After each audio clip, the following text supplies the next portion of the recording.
O rally mais anormal da história da SP500 em anos de eleições de meio de mandato está acontecendo agora, no mesmo momento em que a gente também teve a aprovação pelo Senado do Clarity Act. E, além disso, a gente tem também a entrada de Charles Schwab para dentro do mercado cripto de 12 trilhões, recomendando o Bitcoin para os seus investidores. E por fim, a gente fala de uma leitura diferente de fundos de mercado. Eu quero saber a sua opinião. Então, fica comigo após a vinheta, é rapidinho. Vamos nessa.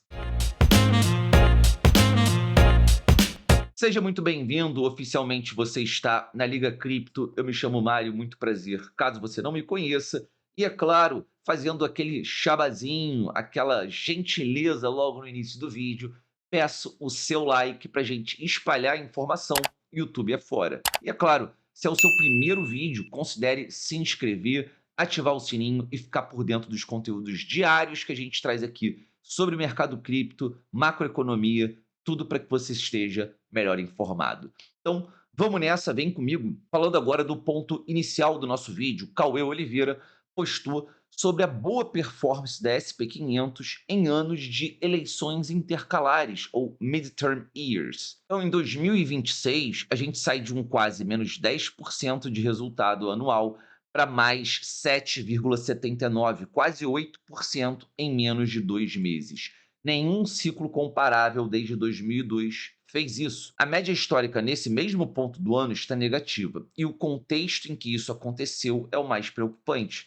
CPI acima do consenso, ou CPI no maior salto mensal desde 2022, apetite por risco no maior nível em 5 anos, posicionamento especulativo em máximas históricas, semicondutores mais sobrecomprados desde a bolha dot-com, e o mercado ignorou cada um desses sinais. Só que a gente tem, né, um comportamento, um retorno médio de anos de eleições intercalares, e essa linha avermelhada é exatamente o que a gente tem feito esse ano. Curioso, família, que há mais ou menos 2 semanas atrás eu trouxe um vídeo especial para o Clube de Membros em que eu trouxe a plataforma aqui do Benjamin Cohen, e eu fazia essa análise do comportamento do ano de 2026, balizando com uma média de que a gente tem de eleições intercalares nos Estados Unidos, ou midterm years.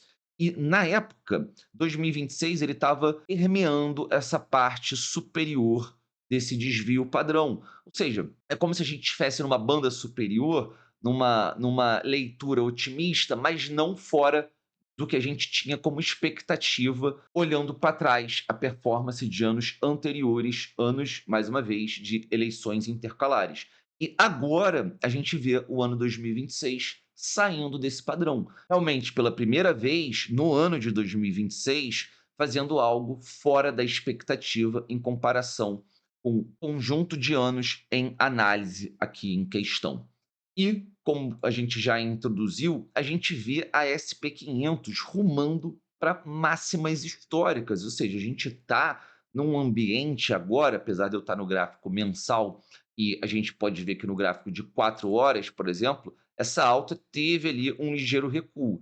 Mas reparem que a gente está muito próximo de um ambiente de máxima histórica. Muito provavelmente, talvez até o final do dia, ou até mesmo nessa sexta-feira, a gente tenha novas máximas. E, na minha opinião, eu acho que boa parte desse movimento positivo vem de desfechos positivos para o mercado que estão sendo reportados do encontro entre Estados Unidos e China. Mário, você acha que o Clarity Act tem alguma responsabilidade nessa alta da SP500? Não, eu acredito que não tenha nenhuma relação direta. Acredito que, mais uma vez, as notícias que estão sendo, né, reportadas do encontro entre Trump e o Xi Jinping são muito positivas. Eles estão conversando de maneira amistosa.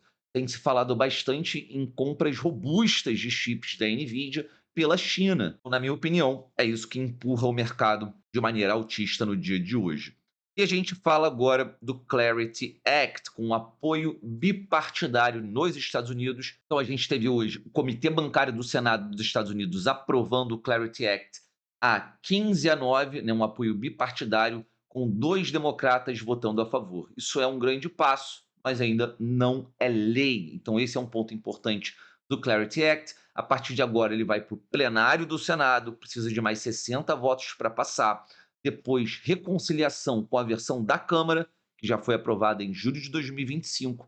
E, por fim, assinatura do presidente. Acredito que isso, né, a assinatura do Trump, não seja uma grande dificuldade, visto que ele é pró-cripto. Então, eu já falei do Clarity Act algumas vezes aqui no canal, mas para quem não sabe, né, tem aqui uma explicação, eu não vou ler ela por completo, mas o intuito é trazer clareza para o mercado, é acabar com a regulação por enforcement, que é o que a gente vê muitas das vezes no passado em termos de ações da SEC, multa para cima de desenvolvedores, para cima de empresas, processo para aqui, para lá. Só que agora a gente tem a quebra desse raciocínio para trazer clareza regulatória e atrair inovação, instituições, segurança para quem queira investir nesse setor. Família, não estranhamente, tá? Eu tenho trazido aqui no canal atualizações constantes de instituições, de países, de empresas que estão adentrando cripto num momento de baixíssimo interesse do varejo. E sem dúvida, família, o mercado ele é cruel no sentido de que poucos ganham,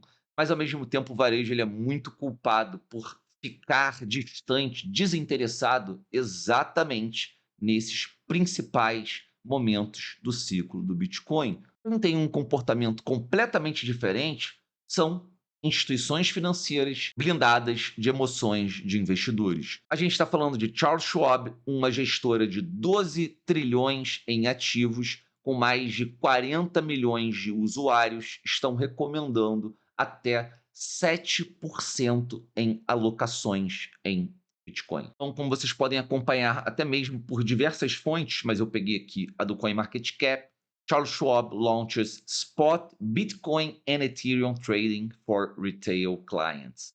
Isso, de fato, é algo que não acho que imediatamente pamparia o Bitcoin, mas a repetição de ações como essa, novos entrantes no mercado, assim como o Charles Schwab, aí sim isso traz ali uma grande ebulição para dentro do mercado cripto. Família, falando de preço agora nesse momento, com o Bitcoin já quase 82 mil dólares, fica aquela pulga atrás da orelha. Será que o fundo já entrou? Então, eu vou aproveitar esse vídeo para trazer um pensamento de um analista, né, o Vivek Sen, que trouxe aqui esse tweet. Na minha opinião, ele não está 100% apurado, encontrei ali números diferentes, mas ao mesmo tempo ele traz reflexões importantes. Então, em suma, família, se você quiser acompanhar aqui o raciocínio, basta você colocar no gráfico mensal e a gente percebe aqui, conforme no seu tweet, que todas as vezes que o Bitcoin rompe máximas históricas de ciclos passados, ou seja, ele adentra no gráfico mensal o nível de preço acima que ele bateu na sua corrida de alta passada, começa uma contagem. Que contagem é essa? Uma contagem de 21 a 23 meses para, desde esse momento, o Bitcoin descobrir o seu fundo de mercado. Então, em relação ao fundo de 2015, se a gente reparar, 21 meses, desculpa, atrás, a gente tinha essa grande barra verde rompendo uma máxima aqui de abril de 2013. Claro, os ciclos, quer dizer, o ciclo já era bem definido, mas o mercado ele não era tão encorpado, mas ainda assim consegue-se observar essa métrica. Mais uma vez, a gente tem aqui, em maio de 2017, Bitcoin surgindo em faixas de preço acima da sua máxima histórica do ciclo passado. Se a gente for analisar, aproximadamente, tá, 21 barras mensais depois, o Bitcoin atingiu o seu fundo. Mário, foi exatamente o fundo máximo do Bitcoin? Não, o fundo aqui na época foi em 3 mil dólares e por essa métrica a gente pega um fundo, né, ou pelo menos a base aqui dessa vela em 3.300. O topo dessa vela estaria em 4 mil dólares, mas convenhamos, para quem veria um topo do Bitcoin a 65, não faria tanta diferença. Então, mais do que um exercício de descobrimento de um fundo perfeito, isso aqui é uma ideia de zona interessante. Compra. Reparem que com 21 barras, a gente tem aqui dois fundos ou zonas de fundo mapeadas e a gente vai agora para o ciclo de 2021.